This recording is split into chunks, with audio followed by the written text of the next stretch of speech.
New England, the late 1800s. Several small towns in multiple states were having sightings of something they could not explain. It leaves the citizens dumbfounded and paralyzed with fear, even afraid to leave their houses. Hear all about it coming up next.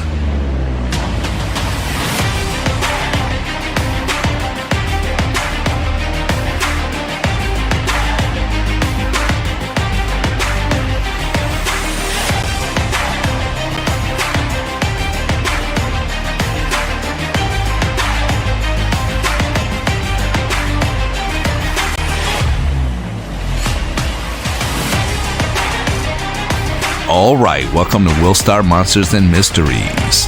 What we're going to do today is go back to the mid to late 1800s in the Northeast. Yes, you heard that correct. I'm talking about Vermont, Connecticut, Massachusetts, that type of area. I had somebody reach out to me and ask me to make a video on some newspaper accounts from back then. Now, these newspaper accounts talk about a wild man because they really don't know what a Bigfoot or Sasquatch is, or some of these encounters could have been an actual wild man. I'm going to give you the accounts and I'm going to let you guys make up your minds. Make sure you let me know in the comments. Also, there is speculation that this started from a newspaper editor on a slow day, that he made up a story and then it became its own creature and grew and grew and grew.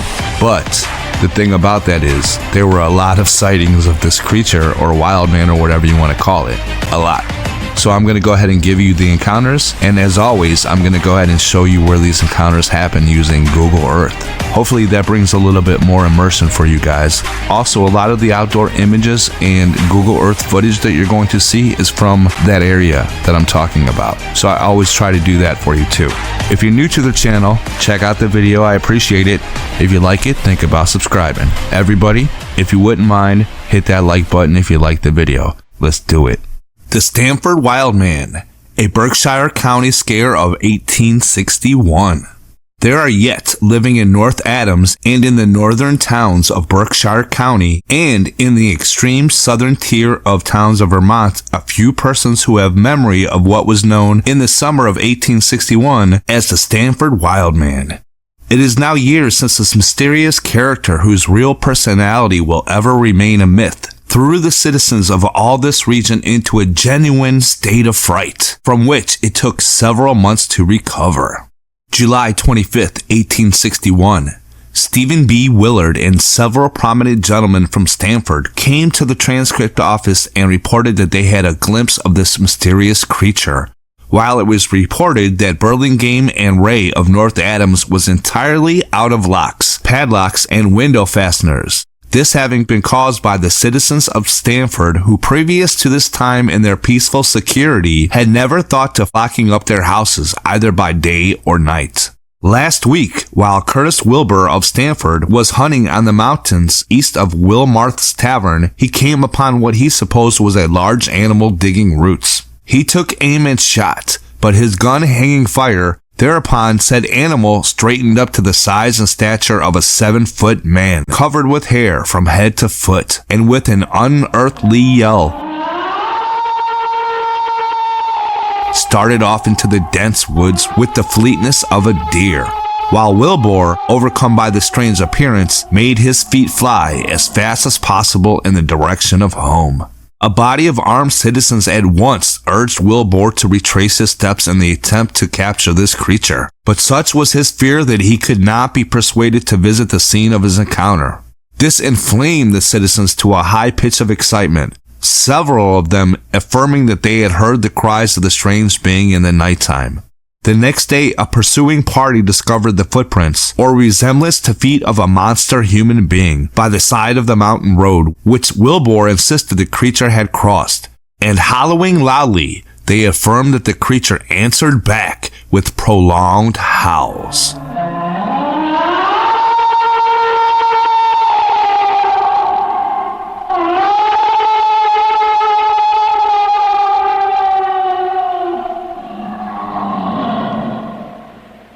By this time, quite a crowd of reliable men in Stamford and Clarksburg had reported that they had caught a glimpse of what they termed a wild man, or had heard his shrieks in the forest adjoining their farmhouses, and nearly all the population of North Adams as well believed that some lunatic, entirely destitute of clothing, was wandering about in the woods, and there was a loud call for a formidable posse of citizens having firearms to turn out and hunt him down.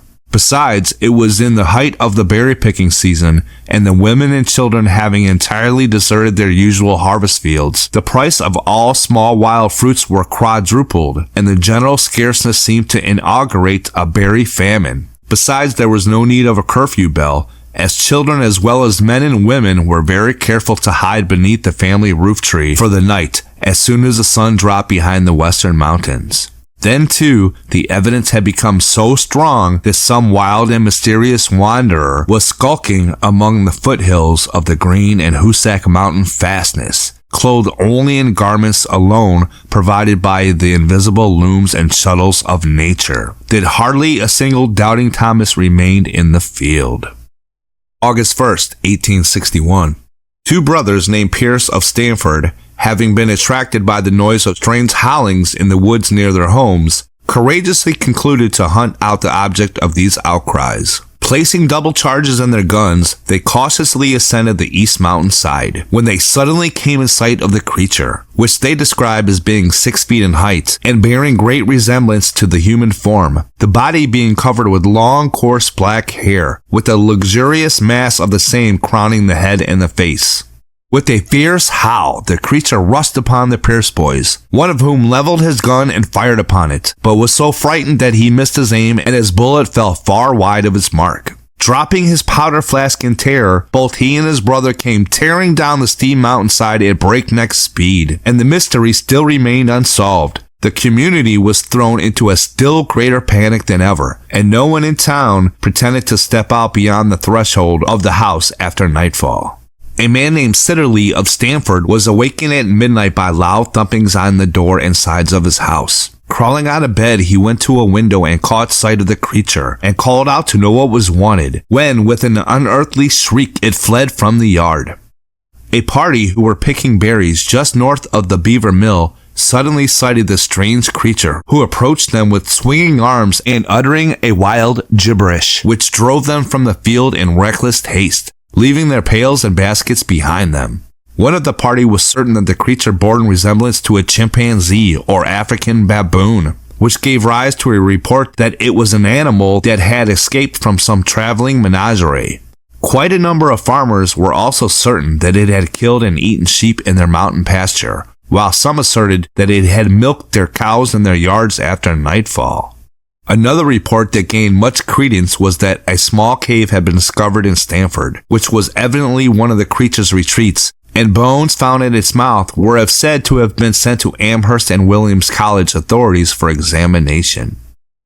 Dexter Smith and William Hull of this village, while riding past a piece of woods north of the Noble Smith farm in Stamford one day last week, observed a hideous-looking object covered with rags and hair, with a long beard.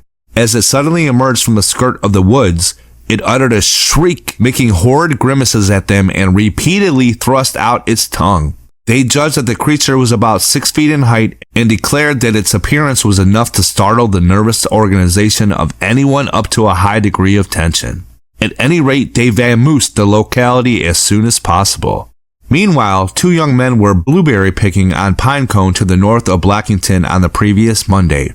A creature answering most of the previous descriptions of the Stamford wild man made its appearance on the rocks at the summit of the pinnacle, and after a number of hideous contortions of its body and face, with an unearthly yell, made off into the woods, whereupon the boys made the best of time and flight homeward, where they arrived in a thoroughly frightened condition. A party of Blackington hunters started out at once in pursuit of the creature, but it successfully eluded them.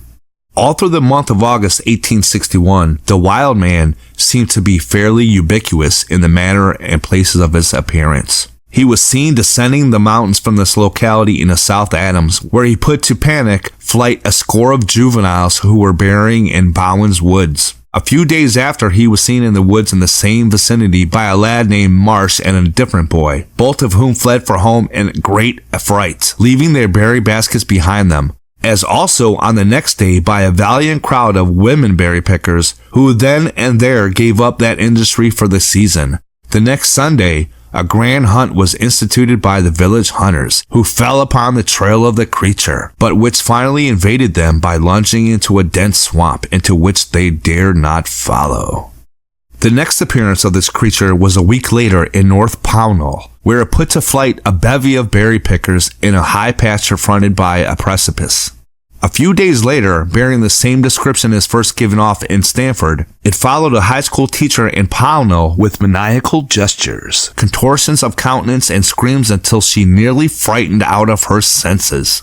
Soon after, an armed party of 16 men got on its track and pursued it. One of these is said to have overtaken it, and was so overcome by its appearance that he dared not try to lay his hands on it. October 1879. Two Vermont hunters, John Simmons and William Sheegan, aver that they met with a strange adventure a day or two since on Pine Crapple Peak, just east of Blackington Village, north of North Adams. This pine-capped peak was some years ago the resort of wild animals, and of late it has been seldom visited. The story of the hunters is that while hunting in the vicinity of this mountain, they heard a slight noise near a rugged cliff and saw a huge, hairy object, apparently half man and half beast, spring from behind the cliff and start for the woods, running with the speed of the wind. Mistaking it for a wild animal, one of the hunters fired at it. The shot appeared to take effect in the arm, for with a scream of pain, the creature halted, tapped the wound, and turning, charged its pursuers, who with empty guns in hand, dared not measure strength with such a foe. Dropping their guns, both sought safety in flight, and stopped only when compelled to do so for lack of ability to run further. The men say that they are positive that the creature resembled a man in general appearance. It was wild-eyed and very fierce in disposition, judging from the short time that they saw it. The hunter's story revives a long-forgotten but now distinctly recalled yarn to the effect that many years ago, a lunatic, then a young man, escaped from his keepers from somewhere near the New York state line and gained the mountain fastnesses where he evaded pursuit, and it is thought subsisted on berries and flesh of animals killed through some means best known to himself. Several years later, a strange creature answering the description of the being recently seen, with the exception of the grizzly beard, was discovered by a party of children who were berrying on the mountain, and it was thought that this may be the same. The hunters say that they are positive that this was no optical illusion, but a genuine wild man, and a very fierce one at that. The creature's arms, they say, were long and hairy, and looked very much like a full-grown gorilla.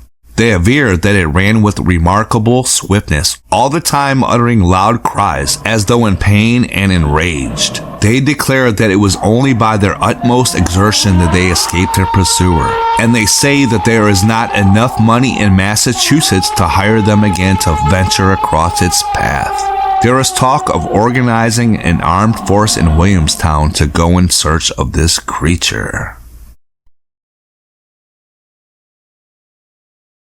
Winsted, Connecticut, August 1895. Headline: The Wild Man. He appears to Select Man Riley Smith and scares Riley's bulldog out of a year's growth.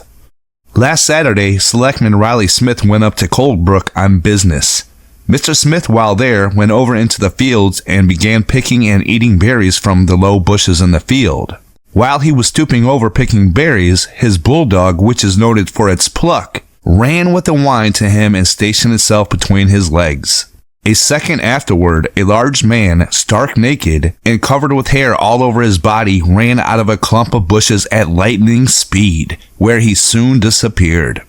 Selectman Smith is a powerful, wiry man and has a reputation for having lots of sand, and his bulldog is also noted for his pluck. But Riley admits that he was badly scared, and his dog was fairly paralyzed with fear.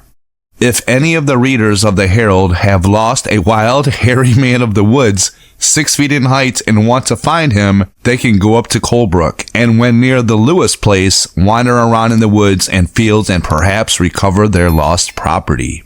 Mr. Smith states that the man was within a small cleared space which was surrounded by bushes. Mr. Smith did not see him until the dog whined and ran between his legs. Mr. Smith says the man's hair was black and hung down long on his shoulders, and that his body was thickly covered with black hair. The man was remarkably agile, and to all appearance was a muscular, brawny man, a man against whom any ordinary man would stand little chance. Mr. Smith is a man who talks but little. He is a man of undoubted pluck and nerve, and his word is first class. When Mr. Smith says he saw the man, he did see him, and there can be no question about it. August 30th, 1895, Winsted, Connecticut. The Connecticut wild man that has divided honors with the sea serpent is a full-grown gorilla. John G. Hall runs a stage line between here and Sandsfield, Massachusetts. While he was passing through Colebrook yesterday, a large animal crossed the highway on 4 feet and leaped a stone wall. Hall and his passengers saw it, and at first they thought it was the wild man. The animal, when the stage approached, stood erect. John Hall drew a revolver. The beast did not stir. Hall stopped his horses and was getting a good aim at the brute, where it sped on 4 feet into Indian meadows, uttering awful cries. Miss Musbone and Miss Saddlewood House of New York City, who were summering in Colebrook, also encountered the animal while they were driving to Winsted yesterday afternoon. The creature, when they spied it in the Indian meadows, was standing upright. They are positive the Selectman Smith's wild man is a gorilla. They say it has large white teeth, black hair, a very muscular form, and is about 6.5 feet tall. September 1895. Connecticut wild man sits all night on Miss Culver's doorstep while she perches on the roof until help comes. This peaceful Litchfield County village is wrought up to a pitch of excitement and terror because of the wild man, unprecedented in the history of Connecticut. The authorities are at their wits' end. The wild man never sleeps, and his movements around the country are as swift as those of a railroad train and as erratic as those of a hawk. While the constabulary and citizens are looking for him in the wilds of Blueberry Hill, he is seen tearing up young trees in West Winsted, and when sought there, the report comes from the terrified farmers in Goggins Crossing that it is killing their sheep. September 5th, 1895. The latest person to see the wild man is Michael Dennehy, a Colebrook farmer. The Dennehy farm is situated on the highway leading to Colebrook, and about 4 miles out of this town. Dennehy discovered the wild man eating onions in his garden last night. He turned his bull terrier dog Danger upon the intruder, and when they saw one another, they both ran. It has been impossible to get Danger out of the house since. August 23rd, 1895. Built like a horse. Wild man creates terror among farmers around Indian Meadow. He scares brutes as well as human beings. Posse to organize and make a determined effort at capture. Winsted, Connecticut. The wild man was seen again yesterday by passengers on Dodd's stage, en route to Winsted from Sandusville, Massachusetts. He was in the same tract of brush as when last seen last Saturday by Selectman Smith, which is 5 miles from here and on the old and lonesome highway leading to Colebrook. The wild man lives in Indian Meadow as it is known to the countrymen. He is thought to be of one of a family of 3 wild men seen 2 years ago. The man seen by Mr. Smith had no clothes and was covered with hair. The wild man that was seen on Canaan Mountain a few months ago is thought to be the same person. Farmers in that section are terrorized and afraid to go out of doors after dark. And the robbery of beaneries and the mysterious disappearance of calves and lambs around Sandusville and Colebrook farms are blamed upon the wild man. 500 men leave here Sunday morning to hunt for the strange character. They will go out in gangs and surround Indian Meadow, and Cobble Mountain farmers have given the use of their horse teams free, while every man of the posse is warned to go armed. Miss Culver of Colebrook, who lives on the farm at intersection 183 and 182, frantically hailed Hall's stage this morning. This noon, the stage from Stanfield dashed into the village, the horses at a gallop and lathered with foam. Drivers and passengers were nearly frightened to death at the story told by Miss George Culvert, who lives alone in what is known as Perkins District. Miss Culver was in the stage, nearly helpless from terror, and it was a long while before she could talk connectedly. Her house is quite near the highway, and when the stage drove along at about 10 o'clock, the driver, Fred Manners, and a young man named Coleridge, who was on the front seat, were surprised to hear cries for help. Then they saw Miss Culver on the roof, frantically waving her apron. When the stage stopped, she made no attempts to come down, but only sobbed and cried pitifully. The door of the house was fastened, and so were the windows, and the passengers forced an entrance, breaking in the door with a log which they used as a battering ram. Then they had to go up through the skylight and compel Miss Culver to descend. When she said "Wild Man," they put her into the stage and whipped up in a hurry. Miss Culver said that last night after retiring, she heard something moving about the house. At first she thought her cow had got loose, but looking out from her chamber window, to her horror, she saw the Wild Man, whose description is well known in Colebrook. She bolted all the doors and windows and took to the roof, where she remained all night. She says that the Wild Man remained on the front steps, occasionally howling dismally and walking around the house. The incident has wrought the Colebrookиans up to a fresh intensity of feeling. Only the men dare leave the houses now, and that only by day. 6 policemen, a dozen specialists, and a large number of citizens set out from Winsted when the news reached there and searched the country around Miss Culver's house. They found the print of uncouth footsteps in the muddy bed of a brook and a number of deep parallel scratches on Miss Culver's front door. To add to the excitement, Edmund Perkins and his son of Norfolk arrived soon after and reported that they had seen the Wild Man in the road. They did not wait to make a close inspection. Chief of Police Wheeler and 300 men of West Winsted went on the trail. They tracked the Wild Man to an almost impenetrable swamp, where all trace of him was lost.